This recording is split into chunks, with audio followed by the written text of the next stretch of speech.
Një kohë rekord na janë përgjigjur Agjencia e Emergjencave Civile për urën, e cila në fakt ka qenë e rëndësishme dhe domosdoshme. Janë 600 banor të fshatit Beran dhe Varrezat që për 2 ditë ka qenë të shkëputura, po tashmë e kemi urën, tashmë sot do të përfundojmë lidhjen. Duket si një ndërhyrje e vogël, po në fakt nga impakti i madh që ka pas për zonën është jashtëzakonisht e rëndësishme dhe koha shumë e shpejtë.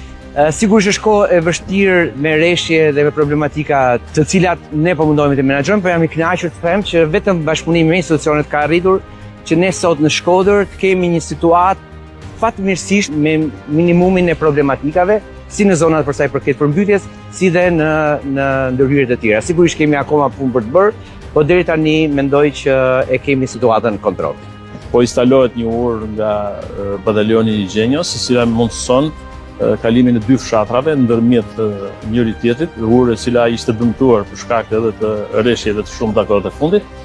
Është një mundësi që ju jepet banorëve për të qarkulluar lirshëm, por edhe për të komunikuar me njëri tjetrin, por edhe për të lëvizur edhe strukturat e tjera për të bërë një normalitet në gjithë këtë zonë.